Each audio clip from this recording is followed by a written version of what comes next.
Okay, it's 9:30, Saturday morning, March 2nd, 2024.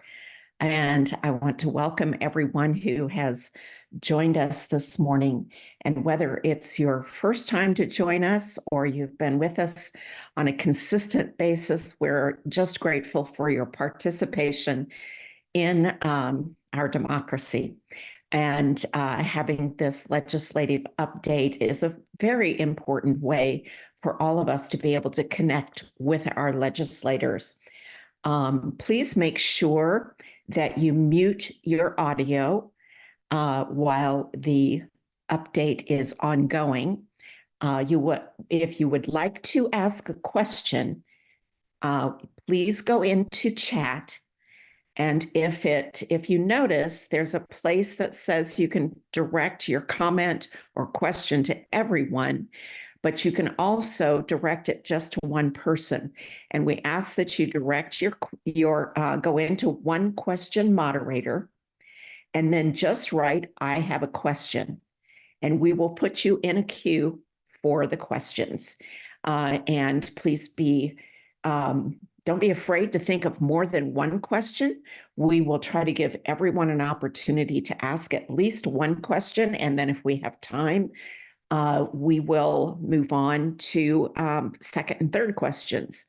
So please be sure to participate with enthusiasm, as we don't have that many opportunities to get to speak with our legislators one-on-one. This morning, I do want to let you know that all of the legislators representing Brown County, Johnson County, and Monroe County have been invited to participate in this legislative update. And I will also point out that the legislative update is sponsored by the League of Women Voters for Bloomington, Monroe, Brown, and Johnson counties, and the Greater Bloomington Chamber of Commerce. We do have with us, if you look at the screen now, these are the districts of representation for the area that we are here for today. And the representatives and senators for these areas have all been listed. We have graciously had Shelley Yoder and Matt Pierce accept our invitation to be with us today and answer questions. And this will be our last legislative update, so we need to pick their brains thoroughly about the legislation that looks like it's going to get through the legislation and legislation that has failed. Remember, when you ask your questions, this is not a debate. This is an opportunity to obtain information. Please be civil and respectful. Each legislator, will have up to 10 minutes for an opening remark, and then 2 minutes for a response. The order of who answers first each question will rotate. After the legislator remarks, participants may ask one question. To ask a question, send, as I indicated before, a message to one question moderator in chat. Just enter, "I have a question." You will be called upon to unmute and ask your question in the order they are received. If time permits, the participants may ask second questions. Each question is limited to 1 minute. All legislators will be given the opportunity to respond to questions. The community, please make sure that you understand that CATS, the Community Access Television Services, is recording this session, including your questions. So with all of that preview, I'd like to start this morning. And since we started with Shelley's opening statements last time, Matt, would you like to go first with your opening comments? Sure. Is my audio okay? Everybody can hear me okay? Yeah. Okay, great. Well, There have been no official announcements, but everyone is operating under the theory that the last day of the legislature will be this coming Friday. So we're in the last week, I think. For the House, our deadline to finish considering any Senate bills, the third reading deadline's on Monday. So we have 17 bills on the calendar. It's not a whole lot for Monday. And then I'm not sure what the Senate schedule is on the other side, but at some point soon after that will be conference committee time. And so it looks like, at least from the House perspective, they're going to try to kind of compress that conference committee period down to 2 or 3 days. And I know that the leadership in the House side has really been pushing their members to try to coordinate with the Senate to make sure that House bills coming back from the Senate can be concurred with and the other way around. So I think they're hoping to limit the number of conference committees that are actually occurring. So we'll have to see what happens there. I've noticed a disturbing trend with conference committees from last session is, there's a rule that you have to have a public meeting about the conference, right? And so there was a time when people would meet, the conference committee would meet, both sides would explain how they thought the bill needed to be changed, and then they would take some public testimony. And now what's happening is they just come in, they announce that they had, they just say, well, we've got an agreement, or this is my, proposal, and then they'll adjourn. And I think the press started actually timing how long these meetings last. And I think the winner was 12 seconds, and that's not really living within the spirit of the rule at all. It's kind of cutting the public out of the process. And then, of course, once you have that initial public meeting, you can recess. So then you can come back at any time without any notice at all. And that's when everything pretty much just goes behind the scenes. So it'll be interesting to see whether or not conference committees continue to kind of erode that way, whatever few ones we have this session. So I've been through a lot of sessions, and I've been in the minority party now since, I guess, 2011. And this session, something just feels different about it. I feel like we've kind of like hit a tipping point, like things have kind of, we've kind of seen trends toward this kind of crazier conservative Republicans asserting more and more authority over what the legislature does. And I kind of feel like we're arriving there. It's kind of a combination of kind of extreme desire for culture wars, along with a desire to basically do the bidding of whatever special interests are helping them get reelected every year, usually with large campaign donations. So, wetlands is Exhibit A. The home builders have been eviscerating the wetlands protections for several sessions now, and they keep going. And to just show you how kind of warped the world has gotten, what I understand happened is the home builders went to IDEM and basically said, we want to eliminate all the wetlands protections since the Supreme Court said that the Army Corps of Engineers no longer has jurisdiction over most of the wetlands in our states. Let's just get rid of everything. And IDEM didn't like that idea, so they had a negotiation.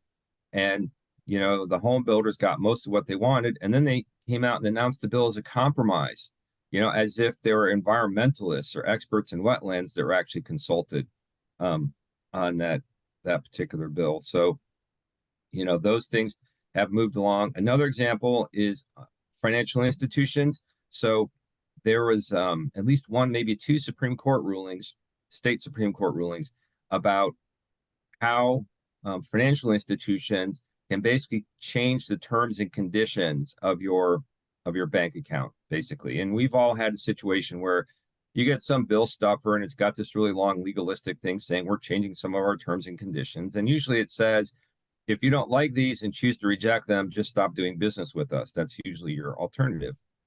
Well, in this case, bill's been moving through the legislature that will overturn the Supreme Court rulings, because the Supreme Court had said that it's one thing to change the terms and conditions of existing things that are already in this contract or your agreement with your financial institution.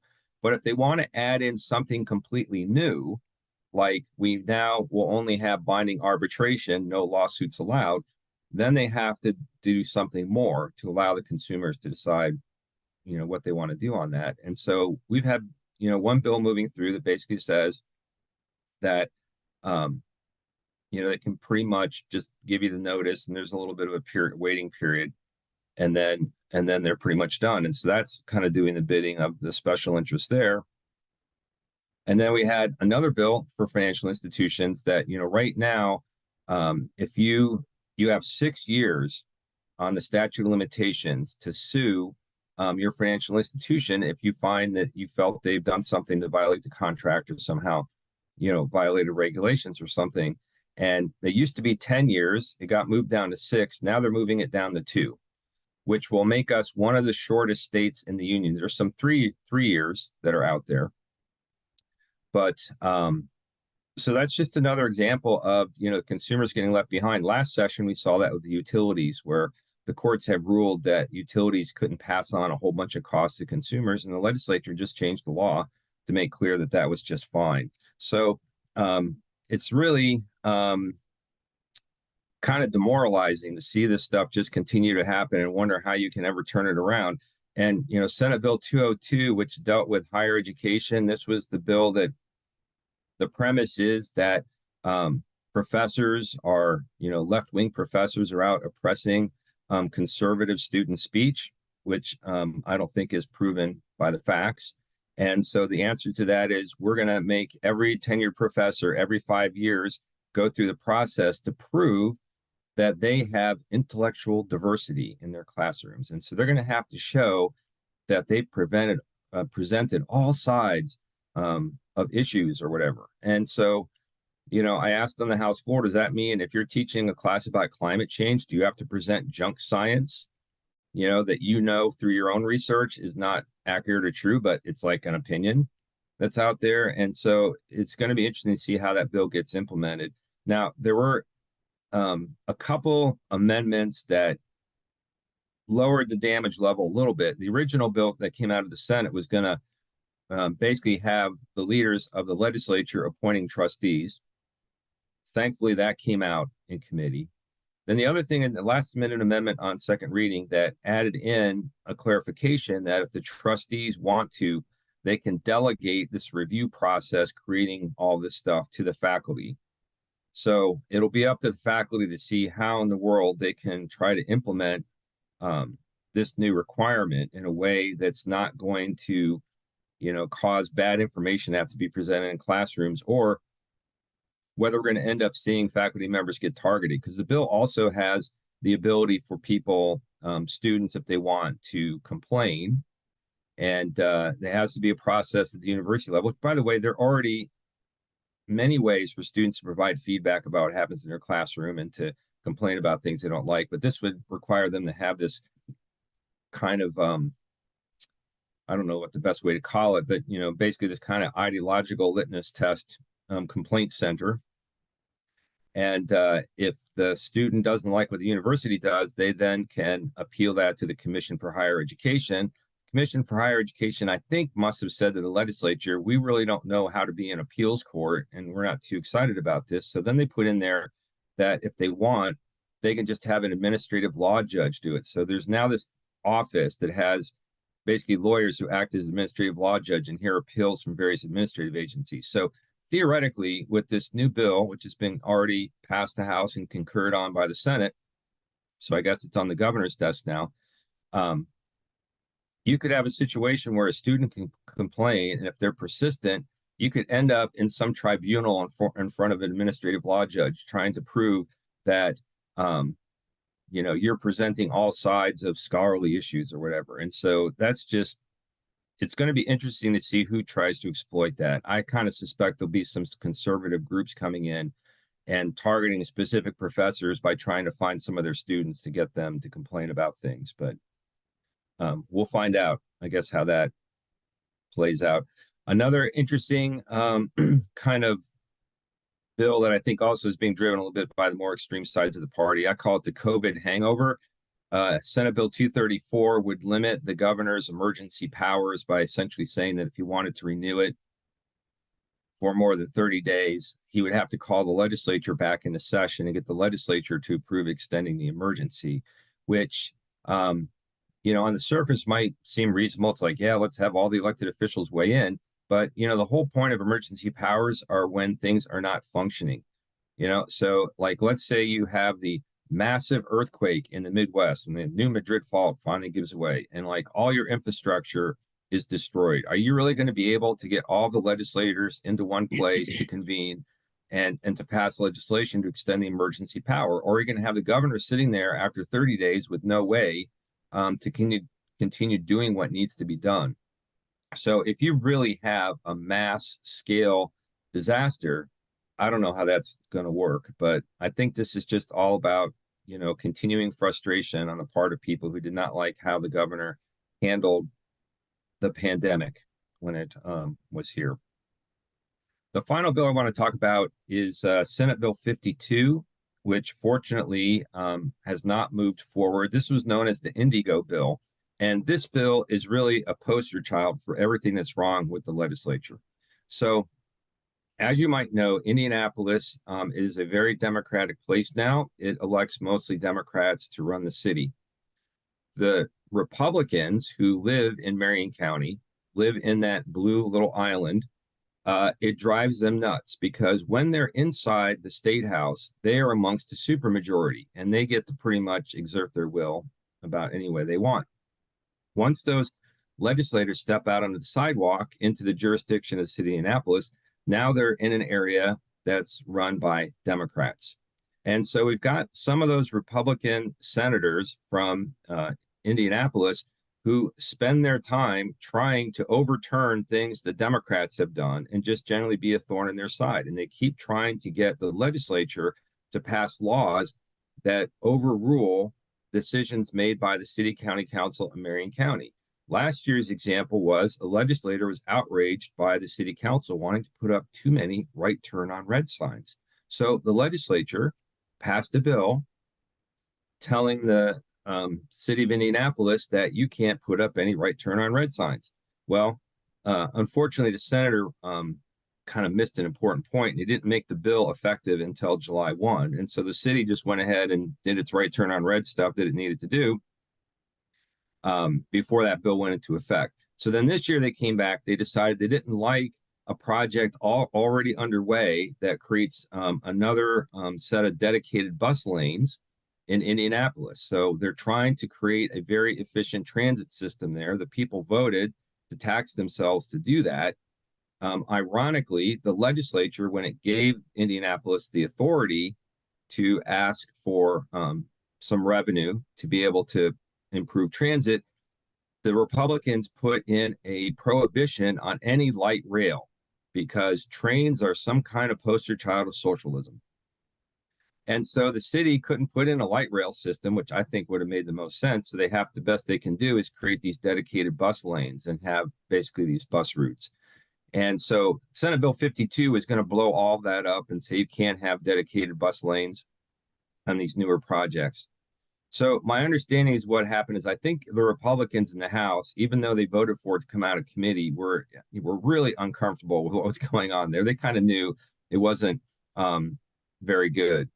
And so my understanding is what happened is the city kind of reached some kind of behind the scenes agreement. It's like, okay, if you cease and desist on Senate Bill 52, we'll make a few adjustments that you would like to have.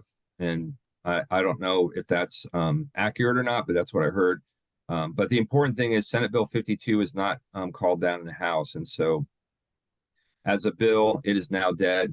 Of course, the rule is no one is safe until the legislature actually adjourns sine die. So, anything that's kind of been moving along that got killed can kind of come back in a conference committee someplace if the powers to be really want it to happen. So we'll just have to keep an eye out in the remaining week or so of the session and see if any of the stuff comes back to life. And with that, I guess I'll take any questions anybody has. Okay, Matt, that's your opening statement. And before we start with questions, I think we'll give Shelley an opportunity to do her opening statements at this time. You are muted, Shelley. Sorry. Thank you, Sonia. It's good to be here. Thanks to the League of Women Voters. And I appreciate Representative Pierce's overview. The Senate will have their second reading amendment deadline on Monday, and our third reading deadline is Tuesday. And I'm hearing the same thing, that hopefully we'll have things wrapped up by Friday, March 8th. But this morning for my comments, I was reflecting on the good, the bad, and the ugly. And so I thought I'd start with the ugly first. The ugly is, I think, one of the most frustrating bills was an elections bill. And it really is a bill that disproportionately targets brown people. This bill is House Bill 1264, and it's a proof of residency bill.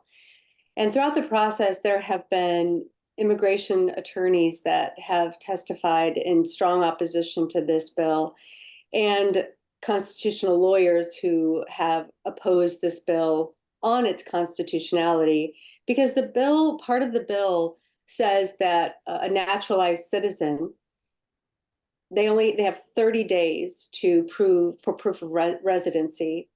And many of these documents that they are requesting take longer than 30 days. And so that bill did pass through the House, and then it came over to the Senate, and it passed the Senate on Thursday. So that's where that bill is right now. I think there were a couple changes, so we'll have to see if the House concurs.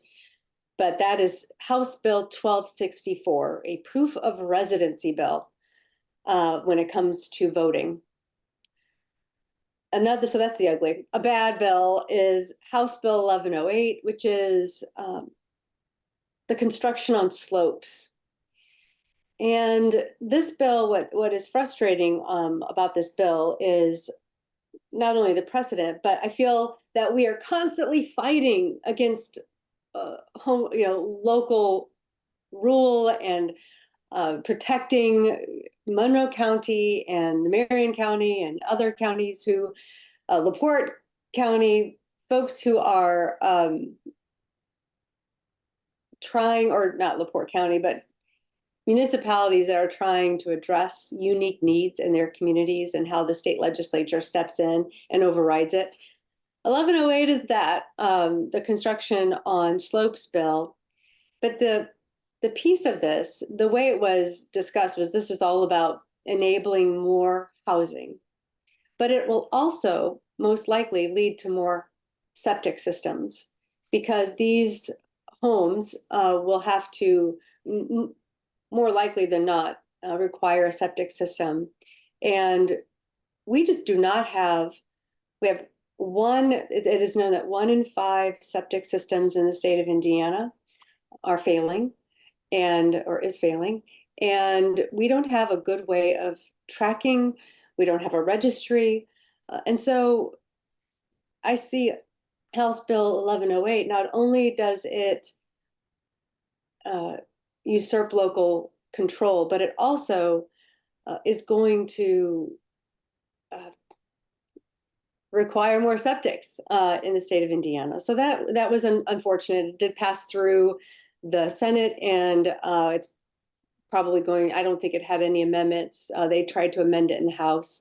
I tried to work with our commissioners and their attorney and the folks that they were working with to advocate for in opposition to this bill, but it just, we were unsuccessful there. So that was the bad. So the good, there is good. A couple of good things. Maybe this isn't great, but it's good, and we have to keep an eye on it. And that is the House Bill 1399, which would define PFAS, which are those human-made forever chemicals, something that pretty much no other state is doing, and we have no problem at this point. But the state of Indiana, the legislature, wanted to interject itself and make a determination on those PFAS that we would consider PFAS, and exclude the less toxic PFAS that are out there, and not have those included in the definition. That language is currently dead. but we just have to keep an eye on it. It could show up because it did pass through the House, so we were able to kill it in the Senate, but it could show up in legislation in a conference committee. And as Representative Pierce pointed out, it's hard to keep track of the language that gets inserted in some of those bills. So keep an eye on that language. I know I am, and we have folks that are staying alert on the language that was in House Bill 1399. We want that language dead, and we don't want it to show up again. Another good news is Senate Bill 5. That was a bill that would make it easier for utilities to replace lead service lines. And that bill, I believe, passed through the House. Definitely passed through the Senate. I think it passed through the House. I'll let Senator Pierce or Representative Pierce give us a little update on that one. But I think that was successful. And the other bill that is now engrossed, Senate engrossed bill 256, which I was on that bill.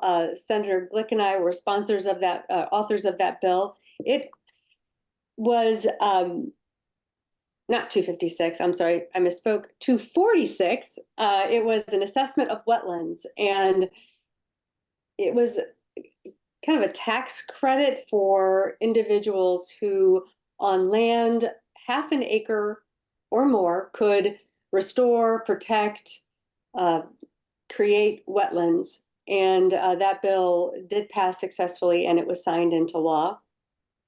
And finally, my final good is, it is Senate Bill 256. Representative Mayfield added an amendment to this bill on the House side to include the repeal tax on period products. And she and I have spoken about this. She got the chair of Ways and Means to agree. And I think on the House side, the House R's are supportive, and we just need to protect the language because Senator Mishler, it's his bill. Senate Bill 256 is his bill. And every day I'm talking to him about it. And I told him, you know, you could just, I will shut up if you just keep it in there. But he does not like that language. But I've spoken with Senator Bray. He's going to try to find another home. It might go into, we can really sort of advocate that it stay in Senate Bill 256, or if it's taken out, have the Representative Thompson, the chair of Ways and Means, put it in either House Bill 1120 or House Bill 1121 in conference committee. So we are trying to find different angles, but we definitely are further along this year than we were last year. And as I said to Senator Bray, you could take this win. This would be your win. It's an incredibly popular piece of legislation, bipartisan throughout the state of Indiana. And you could take this win. Representative Mayfield could take this win, and it would be a win for Hoosiers. And we don't have to talk about it next year in budget season. So that's what we're working on right now. So if that's something that is important to you, I would really encourage you to reach out to your legislators. Well, really encourage you to reach out to Senator Mishler, because it's his bill, and ask him to keep it in there. Senator Bray, asking him to support that it's in there, or Speaker Houston to help it find a home elsewhere if it gets taken out of 256. I think those are the good, bad, the ugly. It's my little update. I'm excited to take your questions. Thanks for being here. Thank you both so much again for taking time out of your busy Saturday mornings to give us these updates. I will tell you that right now we just have one person in the queue, and Mary Coy, I would ask you if you could unmute and ask your question. Thank you for those updates. I appreciate it. This isn't related to your updates. Is there a speedy way to track how legislators voted on the bills on bills related to voter rights, housing, transportation, healthcare. And we are asking this question because there's a group called Mutually Assured Democracy Voters and the League of Women Voters of Johnson County. We want to publish information on how the incumbent candidates voted, because they say good things about themselves and how they support Hoosiers. But then when you look at what they voted on, it's like they're not supporting Hoosiers as much as they say they do. That's the end of my question. Mary, thank you very much for that question. And I will call on Shelley first if she could respond. Okay, I believe you can, I'm trying to see if votes are present, or if Yep. I'm looking. They're It's they're funny. all up there, Shelley. Yeah. They're all up there? Yeah, Okay. I can, if you want me to, So I if can you give you a go, little. if you go to iga.in.gov, and you can find a bill. So if there's a bill that you are interested in, you can, let's go to Senate Bill 246, because I know that was, you can put 246 in the search engine, and I think you can do the pull down menu, and it says Senate roll calls and House roll calls. And you can see the vote sheet on how people voted. Mary, Yes. are you able to see that? Yes, we're aware of that on an individual basis.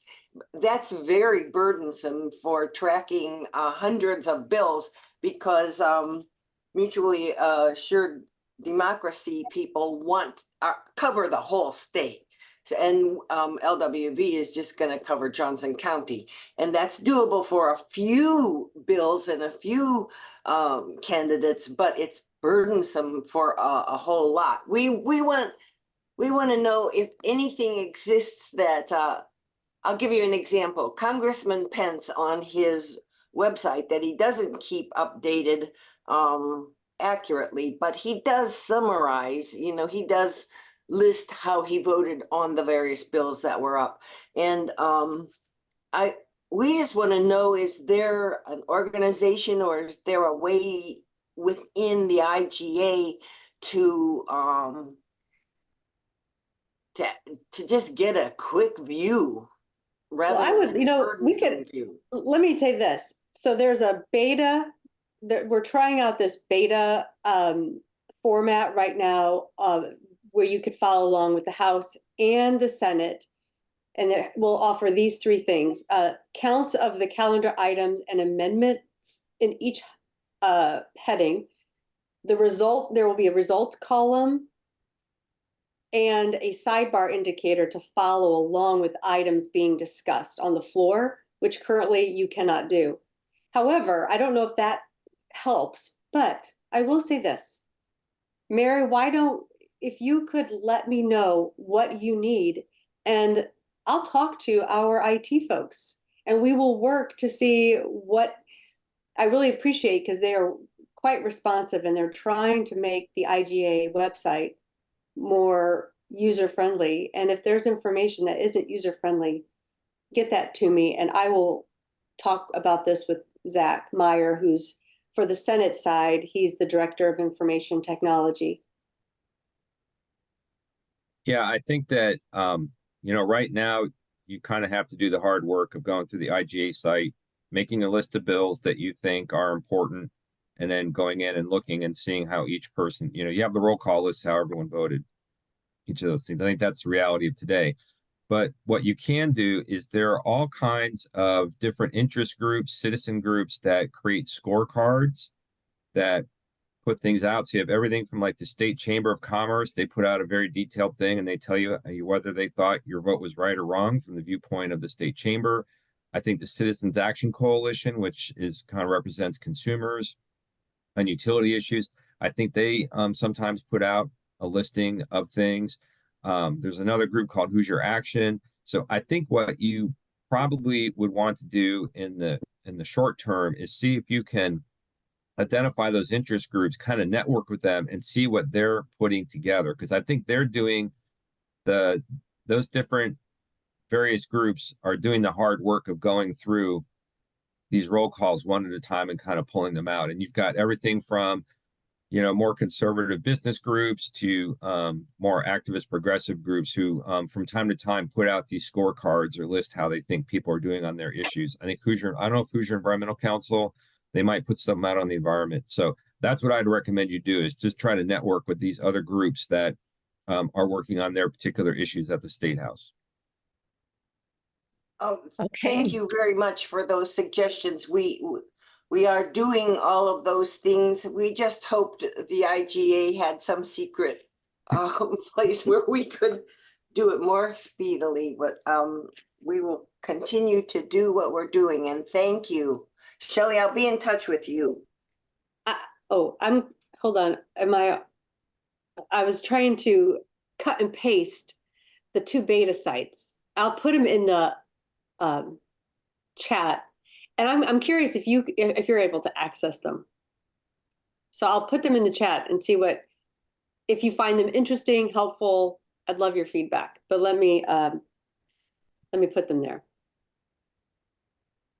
Okay, while Shelley is doing that to assist us in tracking the legislative votes on bills, we will go to our next questioner. And I encourage everyone again to please be thinking of questions. Kathy Roundtree, would you please unmute and ask your question? Good morning. Thank you both for being here. I wanted to ask Senator Yoder to talk a little bit about House Bill 1426 and the removal of the IUD option for reversible long-term contraception.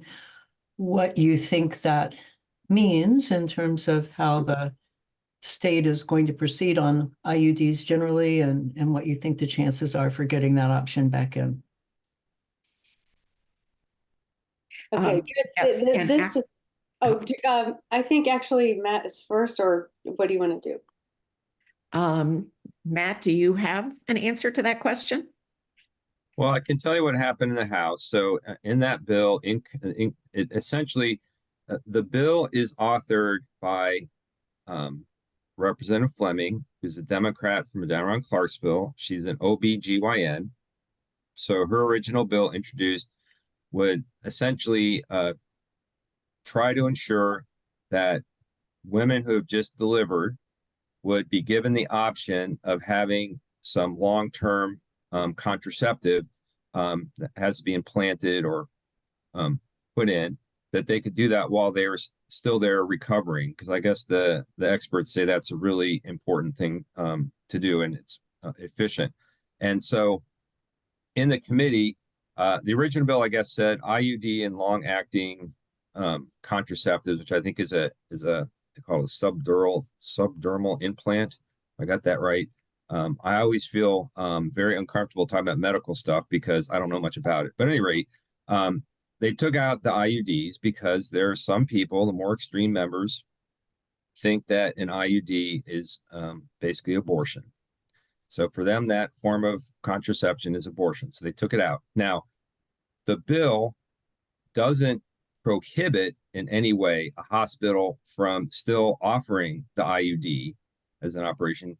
But as far as a requirement to actually stock a particular type of contraceptive and offer it, it at this point would only apply to this long-acting, this LARC stuff, which I think is the subdermal implant, basically. And so so that's how it left the House, and it's gone over to the Senate. And I guess I'll turn over to Shelley because I know she's been working to try to get that IUD put back into the bill. So thank you, Shelley. Yeah, this has been a tough bill. Let me tell you, if there was ever, of all the bills I've worked on, this one actually has been the most painful because for so many reasons. But so what happened was last year, this bill was filed And I don't know, I had a bill, I don't know if you remember, and I had a LARC bill, and it covered all LARCs, so subdermals and IUDs.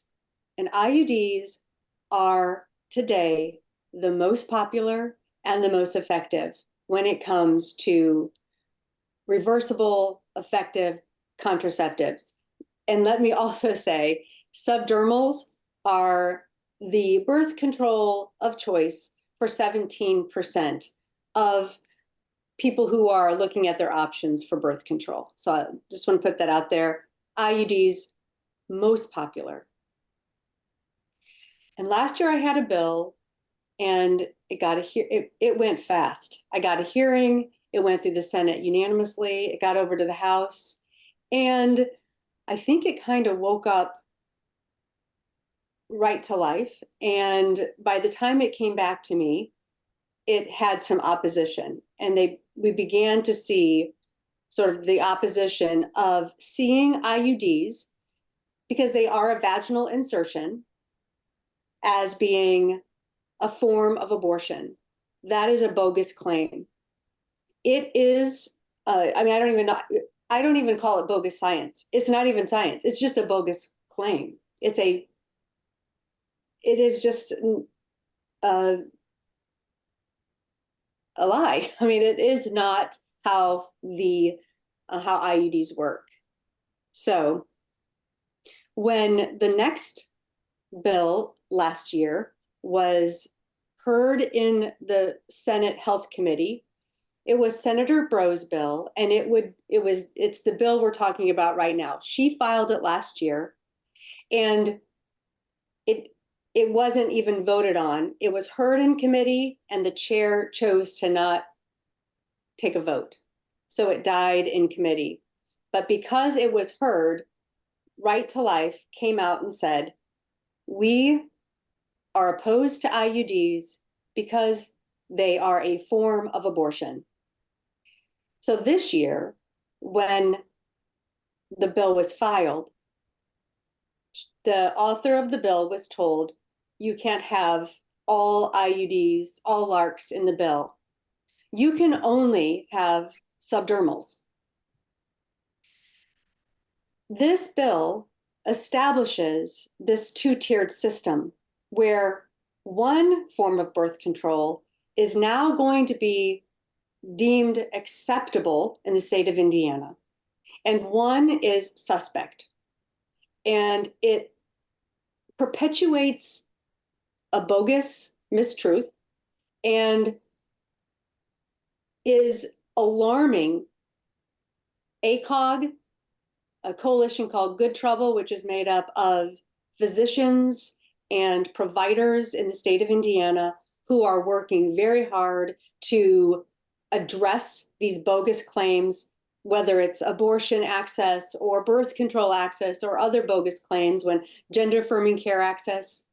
They are working very hard and being effective, but ACOG is against taking out IUDs from 1426 and perpetuating this bogus claim. The concern is that taking this bill forward, the bill itself, there are several myths about it. The bill itself actually doesn't do that much because, number one, subdermals are not the most, are not the birth control of choice for many women. It is hormonal. Many people can't even use the hormonal contraception choice. And so in the hospital, what we are saying is to people who have just given birth, if they want a birth control option, they can either have the hormonal option of subdermals or have their tubes tied, because the doctor may offer the IUD, but in a follow-up session with the physician outside of the hospital. It is best practice to offer IUDs post-delivery and have them inserted 10 minutes after the placenta has passed. So it is that's the science, that's best practice. And what we have in 1426 is not that. And it's going to perpetuate and establish into Indiana code something that is going to, the fear is, and it's right there, it's going to establish that we're going to listen to the right to life when it comes to reimbursing long-acting reversible contraceptives in the state of Indiana, where subdermals will be acceptable and IUDs not acceptable. And that is the problem with 1426, and why I am trying to move mountains and getting that language put back in. The Senate sponsor is supportive, but she is very concerned that it will be taken out over in the House again. I'm going to meet, I have a meeting on Monday morning with House members, the folks I need to talk to about this, because it was an amendment. It's just based on bogus claims that are not true.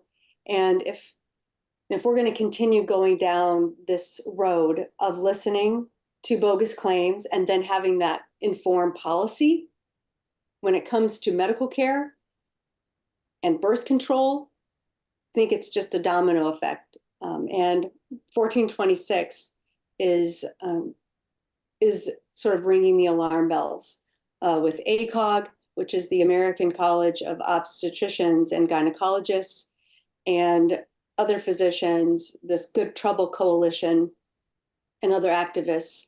Planned Parenthood is very much against 1426 if it does not have IUDs.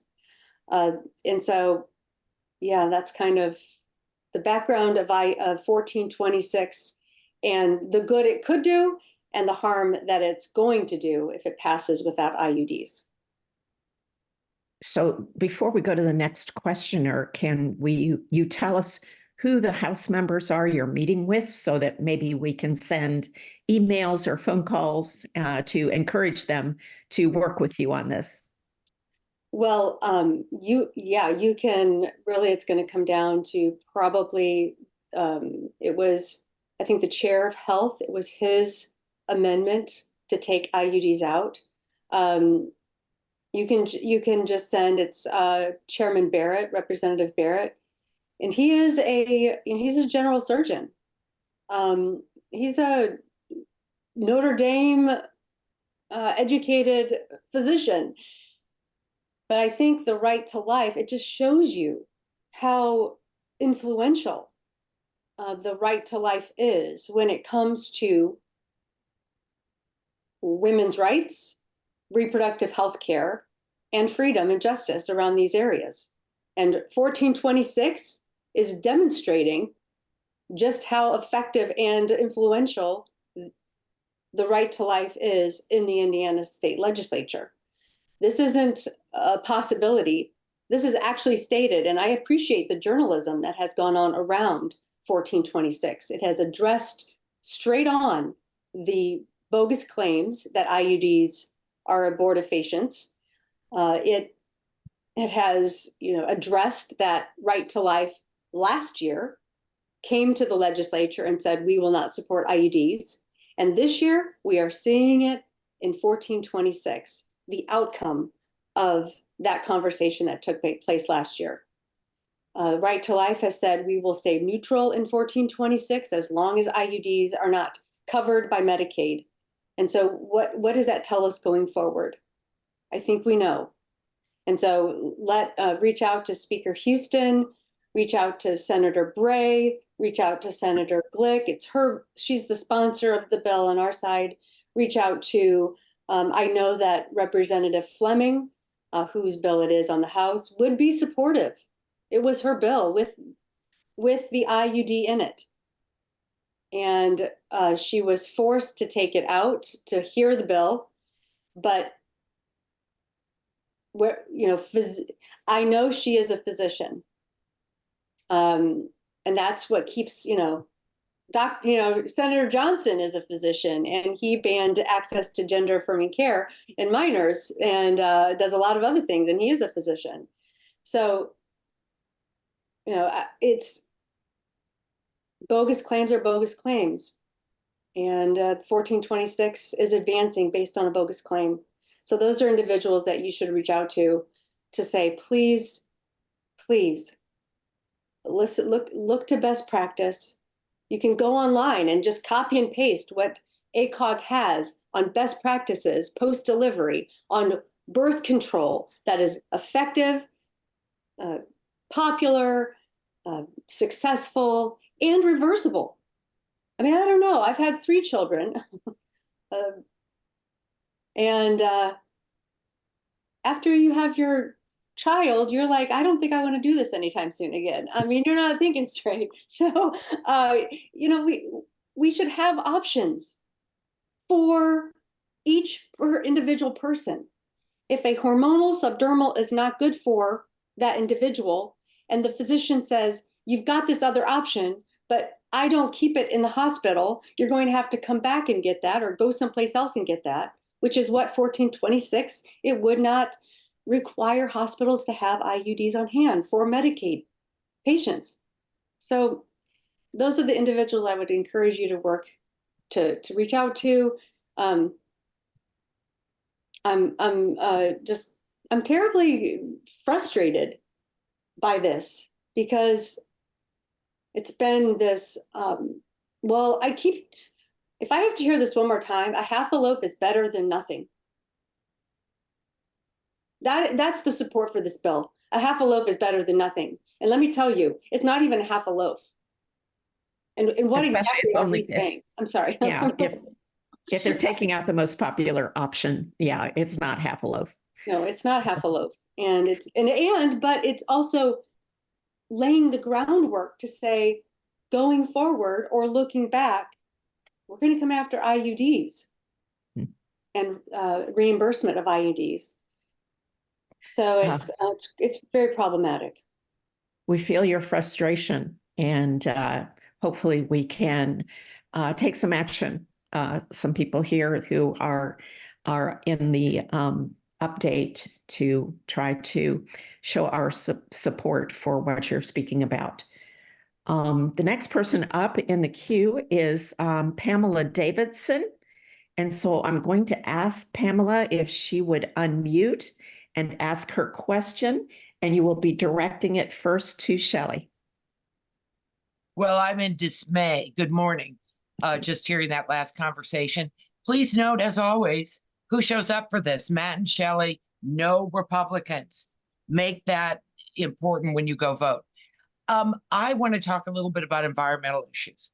I'm scared out of my mind. This wetlands bill, the nursing home up in Syracuse, right on Lake Wawasee between the Sister Lakes, has been jacked up 2 or 3 times because of being developed on wetlands. My cousin is watching $1 million homes on the other side of the channel sinking.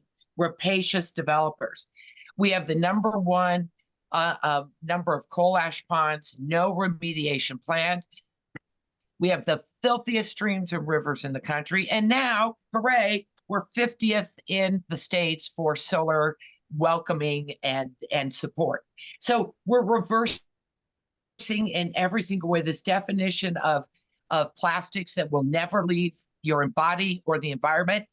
This anti-science, all about business and rapacious developers, I'm going crazy with it. So any chance to change any of that, Matt, you've told me the environmental committee doesn't even meet, let alone decide anything.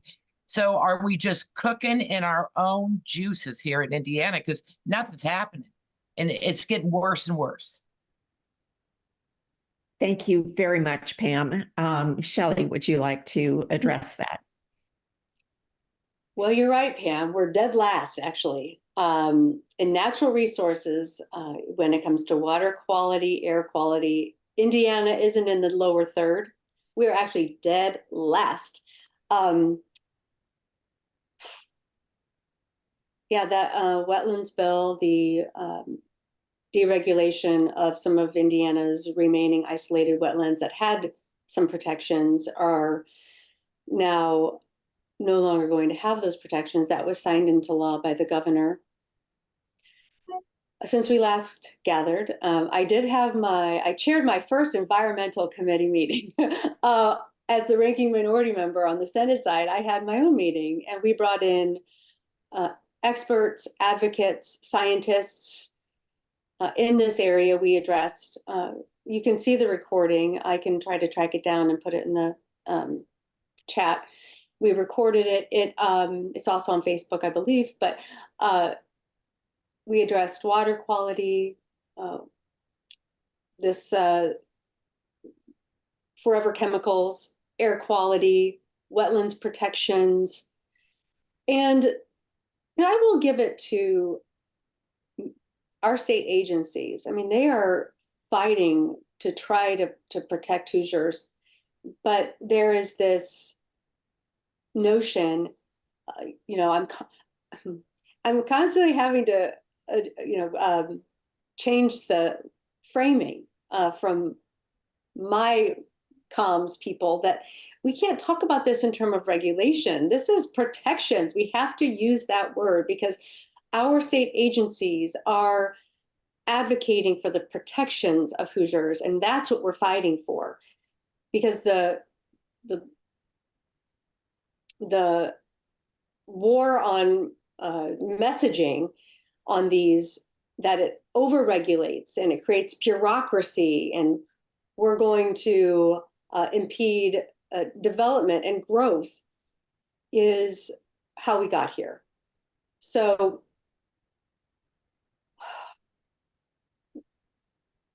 maybe what you can do is reach out to the chair of environment on the House and the Senate and plead with them to have an interim study on a water plan for the state of Indiana, air quality, and see where that takes us.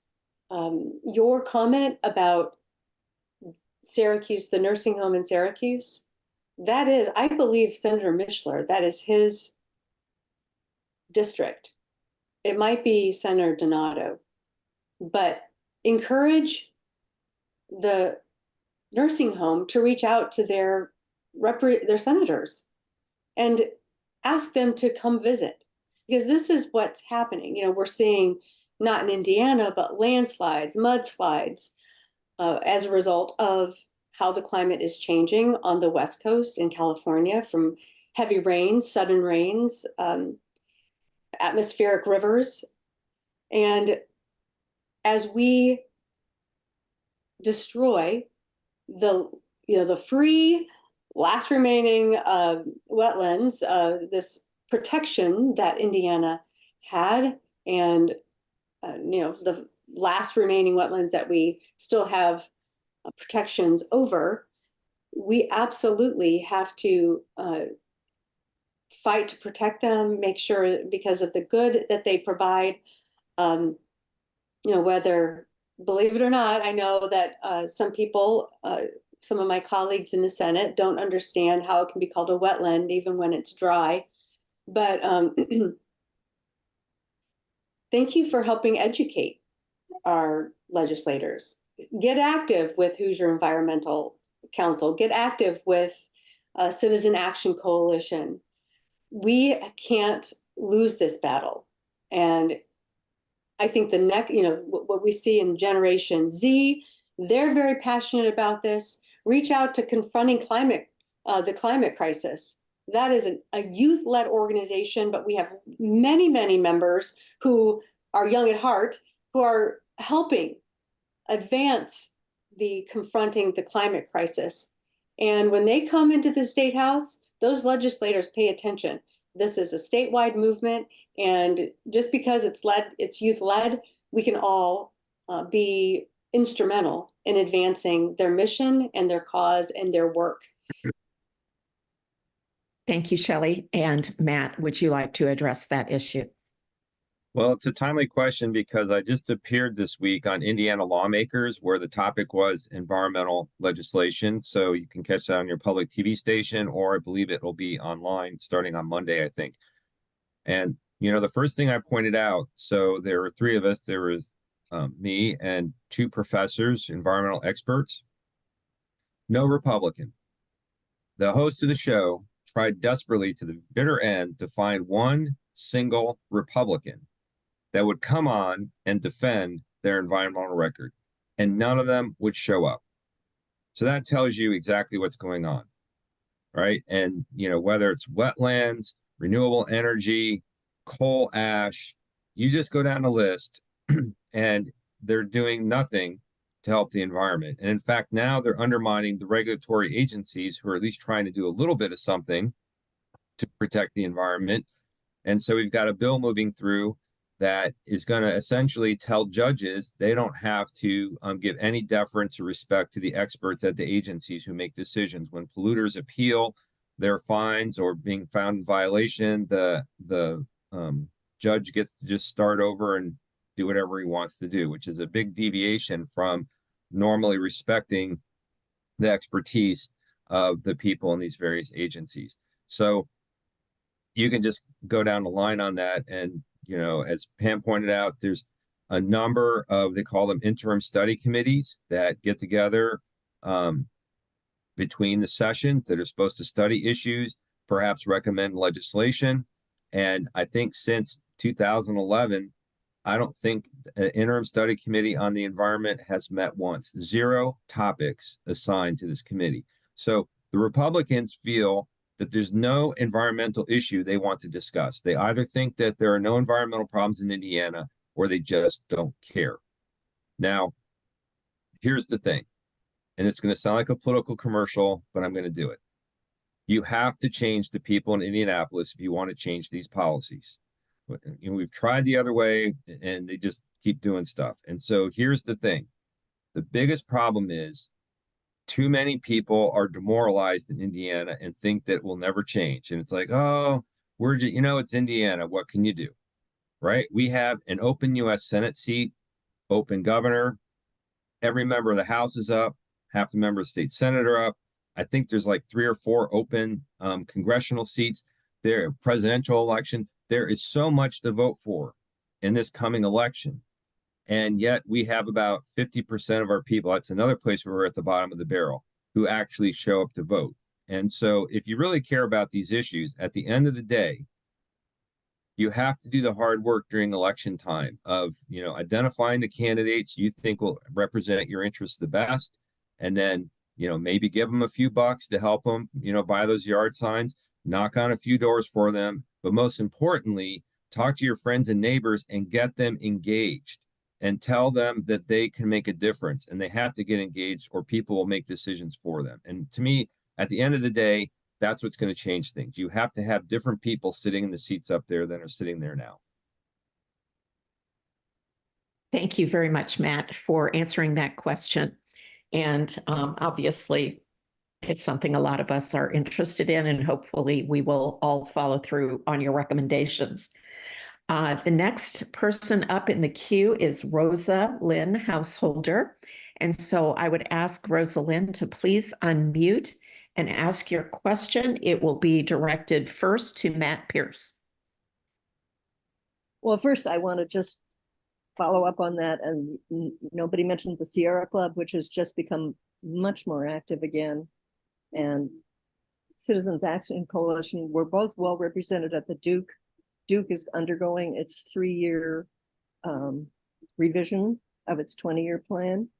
And they are way behind the other electricity generators in the state. So it seems possible to exert a little leverage on them that way. And the Forest Alliance is also very active. But my very narrow question is about, are there state regulations for septic tanks? And if there are counties allowed to have more restrictive ones? Because in Washington, I moved into a house with a septic and it was okay, but the county went to an improved set of regulations. And so most of us on my little street wouldn't pass. And what happened was really wonderful because the city gave us extraordinarily cheap rates to join onto the sewer system. So, I mean, if the counties are allowed to do that, or if the state has any regulations at all, it would be good to be able to find out and support those, because it makes a huge difference. I mean, if you are going to have any new development anywhere in the rural areas. Thank I you would very say- much. Yeah, go ahead, Matt. Sorry. So when it comes to septic systems, there has been more legislation about septic systems in the last decade than any other environmental issue. And here's basically what started happening in 2011 is people who have septic systems don't want to be forced onto any sewer system for the most part. And so what you would have, particularly in rural areas, is it would become clear that septic systems were failing, lakes were getting polluted. And so the county or someone would go about putting together a conservancy district. They would start building out this system. And the old rule was, if it comes by your house, you have to hook up. Now, that can be a bit of a burden because I think you get charged like 10 grand to hook up, right? So there's a legitimate issue about how do people afford that? Well, the answer from the people in charge over the last decade is like, let's just not make them hook up. And so they're like 40 zillion loopholes that have been created that you can avoid having to hook up. Then they've had all kinds of legislation about inspecting septic systems and what can be required. And they've created some state level requirements, and then they've told the locals, you got to stick with the state stuff. And then they make it even kind of harder to inspect it. In fact, do you know that in the false informing statute, so we have a criminal law that says that it's a crime to mislead or lie to the police. And there's a long list of all these different things relating to crimes, you know, that would be false informing. They added in there that if you file a complaint that is false about your neighbor having a bad septic system, that is the crime of false informing. That's how much they want to protect these septic systems. Is crazy. Now, the latest battlefront, which has gone down, is the problem is that the sewer system comes through, you exercise your loophole, and I think you've got 10 years before maybe you have to prove your septic system is still working. And so some people, like in the meantime, you'll be spewing stuff all over the place and maybe not even know it. So someone has come up with the idea that when you sell a home, you should probably require a septic system to be inspected to confirm that it's still functioning properly. And that legislation's been introduced, but it's not been able to get enough traction to get through. So that's a very long-winded way of saying the legislature's general policies are to protect homeowners with septic systems and try to limit what can be done to inspect the systems or to force people to have to hook up to sewer systems when they come through. So does that prohibit cities and counties from doing something better? Yeah, I think they're pretty, I think that they cannot do more than the state statute allows them to do. I think Okay. that passed, I think Yeah. that was last year. I think that legislation, more stringent than, passed last year. Because we had some communities up around, is that LaPorte County? That's, I said it earlier, but I couldn't, I was like, all of a sudden, I know it's LaPorte, Indiana, but does anybody know? Up around Lake Michigan, that they really tackled this because they had their, if you had property close to the lake, you couldn't go very deep. And so they had different kinds of regulation that were, that the protections were more stringent than what the state was because they had unique needs. And the state came in last year and removed those, I believe, or it was the year before. It's running together. But Representative Pierce is right about that. This year, the bill is 1352. I was actually on a call yesterday. We did a call with the Indiana University Conservation Law Center and the Indiana State Department of Health talking about this bill just to make sure that it's in okay shape. It had been, the State Department of Health had been opposed to it, but we were able to amend it that they are neutral now. They don't they actually feel there's a portion of it that does good, but they were able to protect the ability to inspect and who gets to inspect, and that the local health department does get to manage these sites. But some of the problem is there is no registry. We don't have any idea of where all of the septic systems are in the state of Indiana, the health of those systems, whether or not they're in good standing. So there's some real resistance to information because I think because it leads to the inability to develop property that isn't conducive for either a septic system or hooking up to city water. But it is that bill 1352 has been made better, and the Association of Indiana Counties, local health departments, and the State Department of Health are worked with the author of that bill to get it to neutral. So that's honestly a win for the state of Indiana. Thank you, Shelley. The next individual that we have up in our queue is Kate and Tavernier. I'm not quite sure how to pronounce your last name, Kate. If you would ask your question. And actually, it's Kate's wife, Jen Hurtubise. My question is in the public health arena, and is in regards to Indiana's failing grade that the American Lung Association gave us. We received an F, I believe, in January on their state of tobacco control. And I believe this is also something that has been presented each year on increasing the tobacco tax, and that our state legislature has failed to do every year, and is a proven way that we could improve our overall tobacco usage issue. So I'm curious to see what we can do. I know this is a short session, but what could we do to make this happen?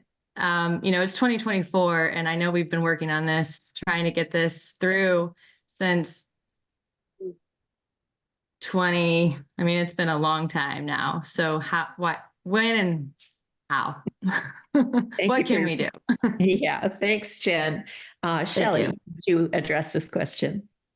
I'm not alone in this, but I have brought this up, and I was on Indiana legislators, lawmakers a couple weeks ago talking about health, and this $1 billion fiscal oversight mistake, error, that has come down, that we became aware of in December. Mhm. Increasing the cigarette tax would be one way that we could address that mistake, $1 billion fiscal oversight mistake. I also think when you look at how we compare to neighboring states, we have room to increase that in order, and still have an argument with folks who oppose that legislation. We could say we have room to grow. Our neighboring states, we can increase our cigarette tax, and if the problem here is you will lose your competitive edge, it's just simply not true. But I think right now, as we get ready for a long session and looking at our biennial budget next year, this has to be a serious conversation that we have. And I know that I'll be working with our caucus on ensuring that the cigarette tax is included, raising the cigarette tax is included in the budget next year. Thank you very much, Shelley. I think this is something that's been discussed a lot, but never seems to get any traction. Matt, would you like to address this question? Yeah, this, I think for at least a decade, we've talked about this. It seems like every year you hear rumors like, hey, it's finally going to happen. People are thinking it's, okay. And then it gets derailed at the end. I think one, you got some Republicans just don't like any taxes at all, never vote for anything that's a tax increase. Then you've got retailers along the border, like particularly with Kentucky, because I think Kentucky being like a tobacco state, I think they have a really exceptionally low tax. Like, oh, everyone will go buy the cigarettes on the other side of the river and it'll hurt our business. So you hear that a little bit. But I think quite honestly, what it's going to take is hitting a wall in the budget. And who knows, next year might be that, because they've diverted $1 billion to private schools for vouchers. So they're going to be really struggling to figure out how you pay for all these private schools while at the same time you fund the public schools. And then you've got Medicaid, which had this, out of nowhere $1 billion shortfall. And so I think that might be something that would cause the cigarette tax to be taken more seriously. But then the other thing you have to kind of watch is, even if they do increase the cigarette tax, what a lot of times can happen is you get a shell game. So you get X amount of estimated revenue from the cigarette tax, and they say, okay, we're going to dedicate that to Medicaid, right? And then it goes to Medicaid, and then they reduce the general fund appropriation for Medicaid by the amount of the cigarette tax, and say that they did something. So it's a little bit of a flim flam that can happen. So you have to keep an eye out for that. But for whatever reason, the simple argument that if you want to deter smoking, the studies show that if you have a higher tax or higher cost, more people will quit because it's becomes unaffordable, and that would make them healthier and live longer lives, and that would be a good thing. That simple kind of argument doesn't seem to be really taking hold. So I think you're going to have desperation for cash on the part of the appropriators up there to finally get something done. Thank you very much, Matt, and and Shelley, for your answers on that last question. Our next question in the queue is from Karen Lunsford. Karen, if you would unmute and ask your question, and it will be directed first to Matt. Okay, thank you. I appreciate both Matt and Shelley being here today, and also for the time that they spend on Indiana lawmakers. I did see both of them. And Matt, I did watch you last night, and I noticed in particular your comment that the Republicans are really good at recruiting businessmen to run so that they can get more people in favor of promoting the interests of business. And yes, I agree, we do need to vote these guys out that are blocking things that are good for the county. Yet we see their commercials saying, well, I'm not a politician.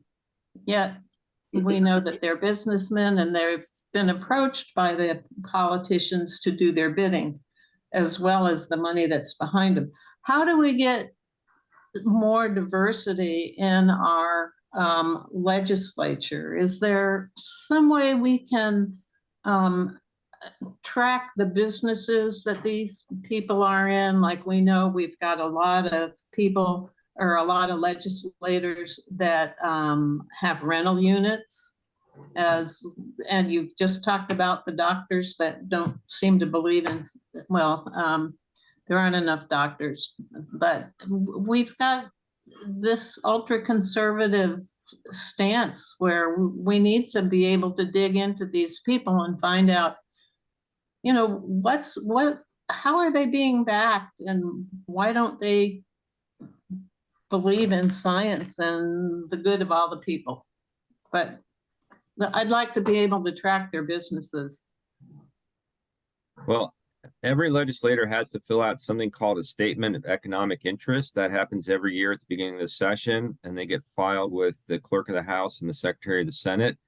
Now, interestingly enough, they're not actually posted online, which they might be scanned. I think when I was clerk, I was scanning them in and putting them online. I think that may have got undone. But at any rate, they're a public record you have a right to look at. Whether or not you can actually go find them online, I'm not sure about that, but you can get a hold of them one way or the other. And in that, you have to list any place you get, your primary income from and your family members, and list out if you have, stock holdings or something above a certain amount. And so that's kind of the official way to see exactly what the economic interests of individual legislators might be. And then, if you just simply want to know people's occupations, the State Chamber of Commerce puts out this little pocketbook every year that basically it's a picture book of all the legislators, and it lists all kinds of information about them, when they were elected, previous offices they've held. I think they even put in there like what if they declare their religion if they want to. It's a very interesting kind of thing. But one of the things it lists is their occupation. And so, if you simply are just kind of curious about what are the backgrounds of all these different legislators, if you got a hold of a copy of that Indiana State Chamber of Commerce publication, that would pretty much give you the rundown on each legislator. Thank you, Matt.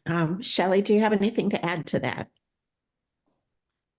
I'm going to add that I wanted to comment on the following earlier, but it's apropos now, and that is, I think it's important that we go to our legislators. I mean, it's clear we have not had a good representation of all of our electeds in this platform.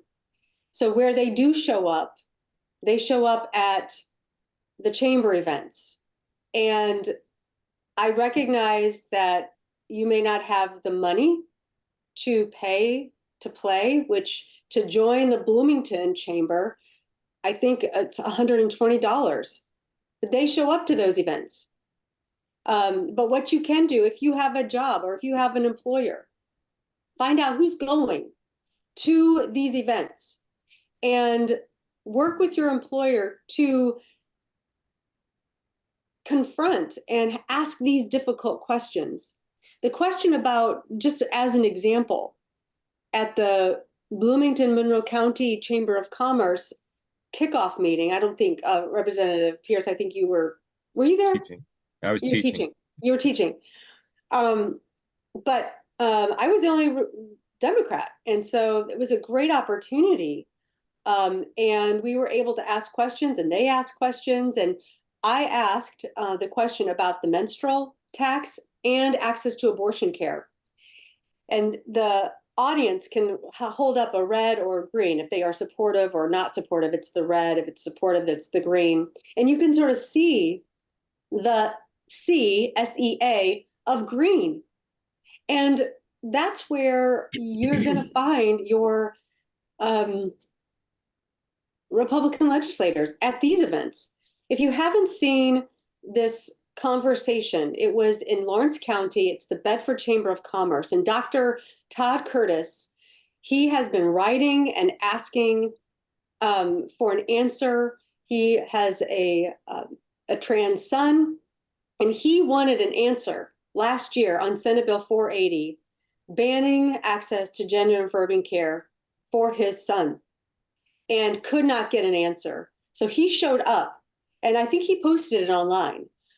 This was not that long ago, maybe a couple weeks ago. It is so powerful, but we can't wait until they come to us. They should, but we might have to go to them and show up at these events where they show up and ask these difficult questions.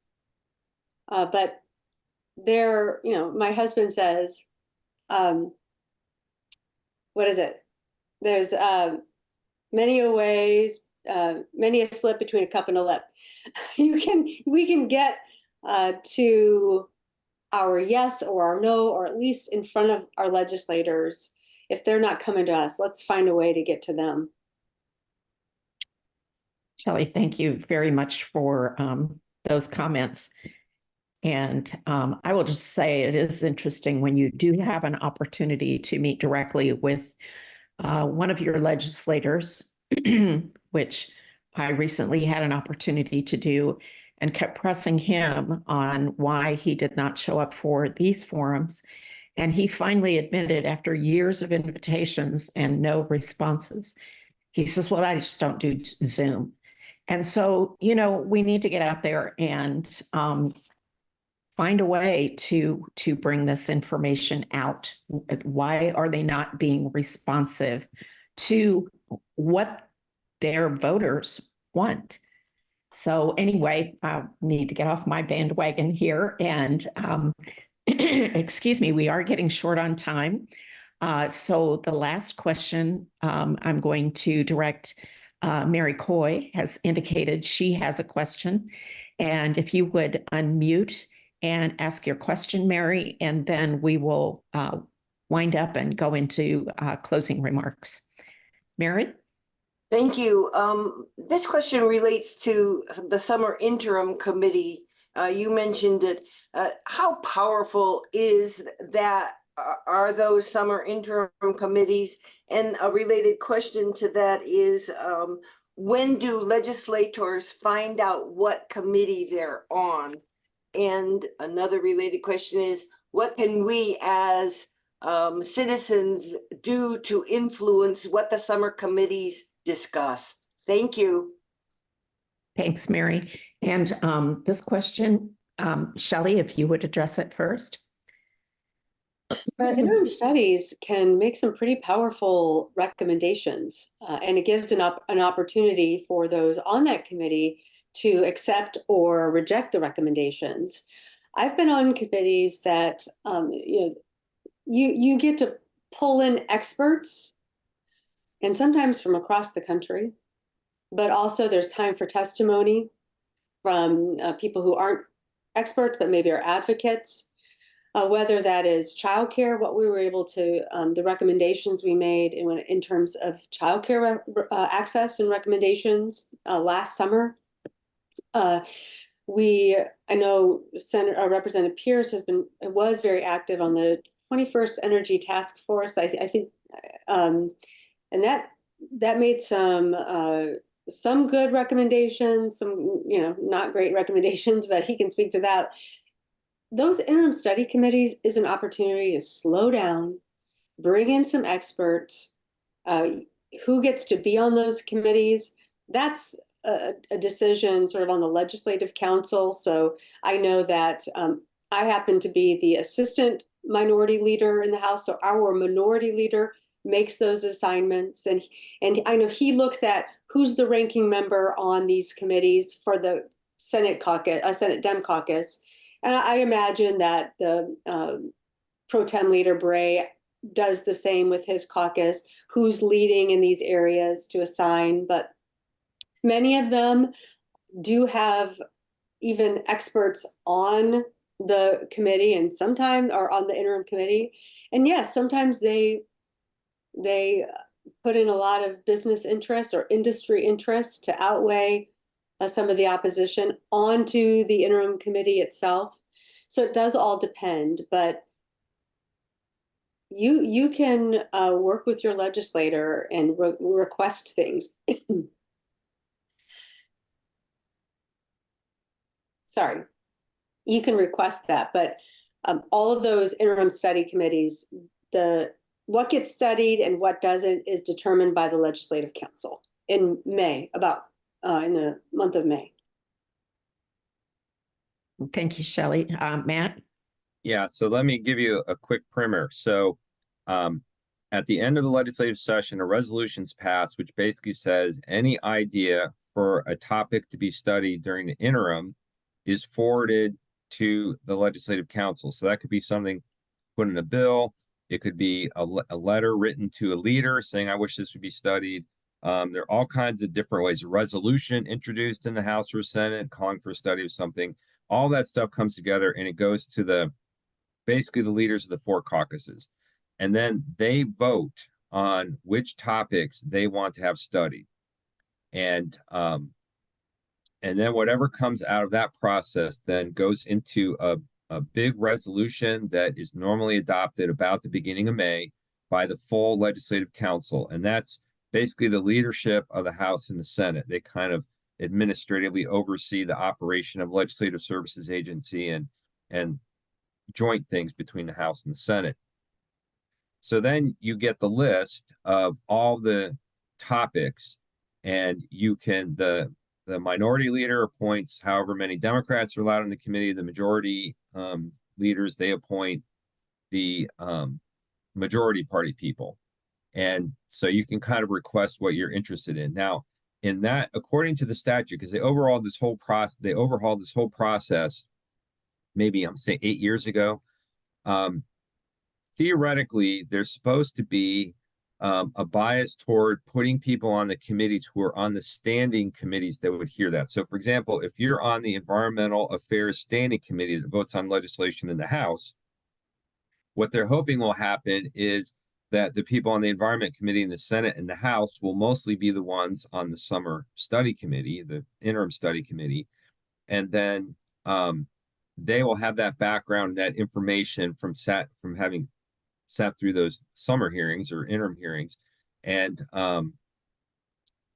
then they'll have that background when they actually consider the legislation. And those committees can also recommend legislation. They can actually draft a bill, argue about a bill, put together and vote and recommend and say, we think this bill should become law. And then it has to still pass through the regular process. It doesn't give it any shortcuts. Okay, so that's what they call interim study committees. We call them summer study committees, but it's really funny because they don't meet in the summer anymore. There was a time when these committees would start meeting about July. They do some stuff in August and they'd finish up in the fall. Now, pretty much all of these study committees happen between Labor Day and November 1. They have to be finished by November 1st. And they're usually limited to 3 meetings. And so usually end up, having, a meeting each month or a couple meetings in October, maybe, to finish it out. And there, as Shelley said, there often is an opportunity for public to comment on whatever topics they're covering. So you can get involved in that. Now, the thing is, people who are frustrated that their topics don't get voted in or they don't get placed in the right committee. For example, the Commerce Committee was studying issues of data privacy and legalization of marijuana at the same time, which I thought was kind of a strange combination. So what legislators are starting to do now is they're starting to create task forces, because if you call it a task force and you get it passed in a law signed by the governor, that often has appointments by the governor. It often designates certain experts beyond it, and usually put a few legislators on there. And that exists for often a 2-year period, can be 1 year, but often 2 years. And then that's kind of the one way to really nail down your thing gets heard. And so the energy was an example of that. There was an energy task force that went on and they decided they still need to do more work. So then we had the Energy Task Force 2. So you have to keep an eye out for task forces created by statute and interim study committees created by resolution of the Legislative Council. Thank you so much, both of you, for not only going into the legislation, but you give us so much information about the process, which is so helpful. And unfortunately, we've gotten to 11 o'clock, and it's time for us to do your closing remarks. And because we're a little limited on time, perhaps each of you could try to do about 2.5 minutes. And first up is Matt.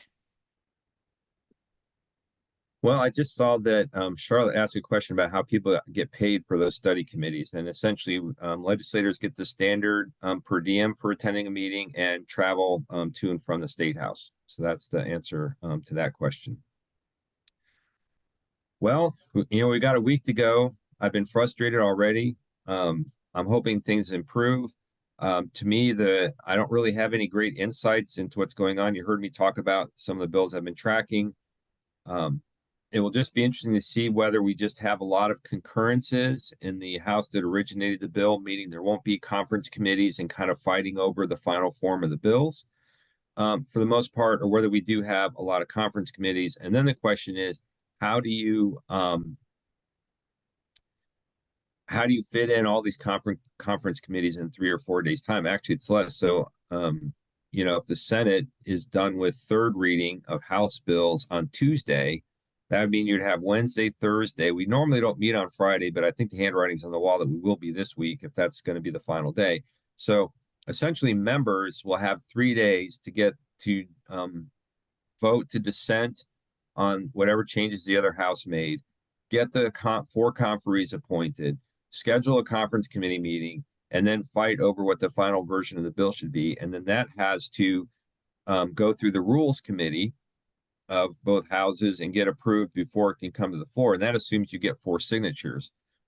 Let me also remind people of how conference committees work at the end, because that's kind of an interesting process too. So the conference committee starts out with 1 member from each caucus. So that means you've got 2 Democrats and 2 Republicans. So it's kind of an even thing. And those 4 people work to see if they can come to an agreement and sign a conference report, which recommends to both houses, this is how we think the bill should finally read, and it should go off to the governor now. The thing is, if you have, say, a controversial bill, and you have 1 or 2 members of the minority party who just won't agree to what the majority party wants to do, then under the House rules, the Speaker of the House or the President pro tem of the Senate can simply remove the Democratic members and replace them with Republican members. And so what you will see happen usually, on the last day or toward the end, is you'll see people being removed from the conference committees and having people put on and sign. So you'll see a number, you'll be able to tell the controversial bills by the ones who only have Republicans signing the conference committee report. And so that's another thing you can check out. So we're just going to have to see how that all plays out here at the end. Thank you very much, Matt. Shelley, would you like to make some closing remarks? Well, thank you. I'm sure you're sick of hearing me, but I'll say these 3 things. Never. One, in this last week, I'm going to be working so hard to put IUDs back into 1426. I probably won't even be seeing straight by the time we sine die. I'm going to be trying to keep the menstrual products tax repeal in a bill, finding a home, or at least keeping it in 256. And we have to find a home for updating the drainage code. Matt, we need your help on that one. It got out of the Senate, and then it didn't get a hearing in the House, and we need a home for that because the drainage code needs updating, because it would be a step in the right direction when it comes to addressing our, some of our terrible water quality and coming into the 21st century, almost halfway through. But those are the 3 things I'm really going to be focusing on as we wrap things up, and keeping an eye out for that dangerous language of defining PFAS from 1399, making sure that stays out of any conference committee. So thank you so much for the support that you have provided, and engagement and advocacy with me, with emails, phone calls, conversations. I appreciate it so much. And we're not slowing down until we sine die. So thank you. Thank you both so much for participating in all 3 of these legislative updates. This will be our last one for this session, and I appreciate everyone on this Zoom that has been so participatory as well. We hope to see you in 2025. In the meantime, please use vote411.org to help update yourselves on who your candidates are and see their positions, or even their lack of entering information. It is very telling. Continue to follow the work of the General Assembly at iga.in.gov. And you will be receiving some follow-up information from this legislative update. And at this time, I just want to thank again, Shelley and Matt. I want to thank everyone who joined, and Katz for recording this, the team members from the 3 leagues that are represented in putting this together, particularly the Bloomington, Monroe County, Brown County, and Johnson County leagues, and the Greater Bloomington Chamber of Commerce. We hope everyone gets to enjoy the rest of the day while not forgetting the importance of the conversations that we have had today, and following up ourselves on action points that we need to follow through on. So thank you very much, everyone, and have a great day.